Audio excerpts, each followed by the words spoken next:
So we are certain that silver is in massive demand in India right now after the tax increases in gold. Can you, while we're at it here, take a little closer look at the silver ETF, SLV, please? Yes, Shane, you know you bring up silver at some point. SLV has the same issues as GLD, which is we also evidenced back in March 2020, but SLV's ETF backdoor was once again exposed as recently as February 2021, when SLV custodian BlackRock announced it would not go to market to buy physical silver to match a massive influx of silver orders, which would have driven the silver price tens of dollars higher overnight. So for the purpose of discerning the difference between GLD and SLV, the algorithm inputs have on silver versus gold is that silver is not Basel III compliant. However, silver is also a deliverable at foreign exchange cross. So joined at the hip to gold with the ratio trade, the visible, actionable cross that you can measure it against. And when the gold-silver ratio is driven to extremes, as is the case now, it'll be arbitraged by market-making insiders exposed to delivery obligations, forcing a pushback against otherwise price-controlling COMEX-centric algos.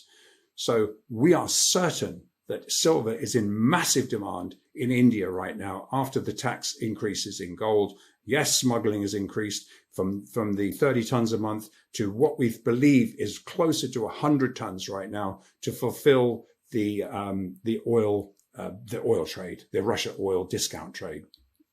All right. Now, Andrew, there's been some recent questions also from the community regarding Ukraine selling its physical gold holdings. Do you have any insights on this area? Yeah, Shane, I think the real question is, are Ukraine gold sales rehypothecated? Now, following Peter Schiff, and it was summed up in Zero Hedge, I'm sure it's still on Zero Hedge now, Peter Schiff highlighted the discrepancies surrounding Ukraine's gold sales activity. So we went to our own well-connected liquidity providers to dig in a little deeper, following the Thursday 21st lows to assess if any physical had indeed appeared for sale into such a large downside gap close attempt. Now, given the lack of physical coming for sale into the recent backwardation conditions, already suggests that the so-called Ukraine gold hoard has indeed been rehypothecated and sold as part of the official G7 mandate to attack Russian gold which was adopted by the EU last Thursday. Now, just note the timing of this officially driven, paper market-driven selling, along with the freezing of Sberbank's assets. That's when the low was made. And while we still need to fully verify that these sales are leveraged COMEX-centric paper sales, really probably backed up by what is estimated to be maybe a tenth of physical margining for this sale, the fact that none of our liquidity providers have evidenced any such large physical supply appearing in the wholesale market for sale, it very much suggests that officials have been leveraging these sales.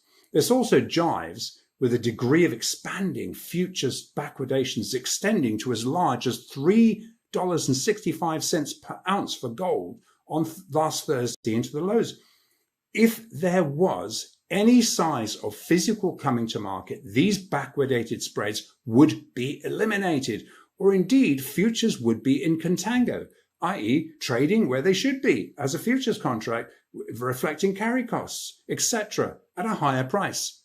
And this plays into the ill thought through G7 sanction attempts to target gold and cap Russian oil prices.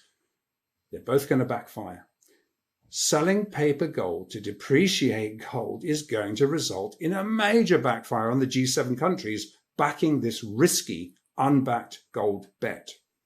Now, Andrew, as many of our community members know that you've been way ahead of the market, telling us that under the radar, as part of their mandate to force agent banks holding counterparty risk to comply with the Basel III and the NSFR rules, the BIS has been stealthily unwinding its lease and its swap positions over the last few months. Now, the latest BIS report really confirms what you've been reporting for months now. Are you still seeing this right now? Yes, Shane, we are. And back in 1998, Frank Veneraso projected that 25 to 50% of all reported central bank reserves were out on lease. Now, back then, these were physical leases. However, since then, global exchanges have sprung up and have evidenced mispriced leased bullion outflowing on a one-way trip. This activity essentially reopened the gold window, which is one of the main reasons the BIS stepped in to stem the central bank to central bank physical and paper ETF outflows by introducing Basel III NSFR standards in January.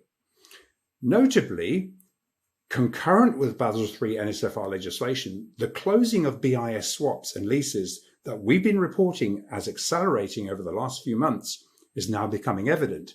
Gatter's consultant, Robert Lambourne, he does an excellent analysis on this, which now verifies exactly what we've been reporting and can be found on the Gatter website under the heading Basel III BIS Gold Swaps. The BIS is ramping up their efforts to square up long-standing leases and swaps. That's clear. And a caveat here is that not a single physical ounce has exited the BIS gold site account since 2015.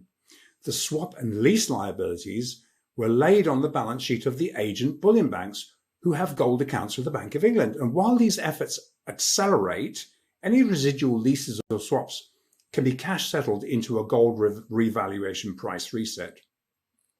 However, while the BIS have been busy covering these swaps, stepping up, laying these liabilities onto the COMEX specs into the rigged March 4th. This is 4 months, since March, we've had a 4-month price decline, which they've been actively using to dump these liabilities onto the speculators who are going to get rinsed. And once these limits are reached, it looks very close here, a final squaring of cash settlement will ultimately substantially raise the price of gold.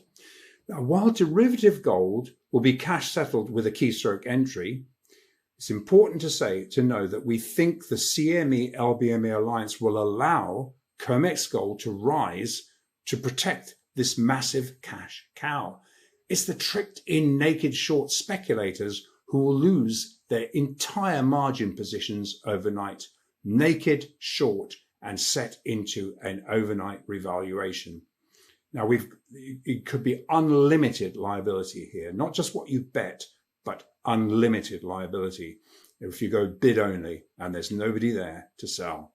And we have lots of first-hand evidence that insiders are already building up very large physical positions.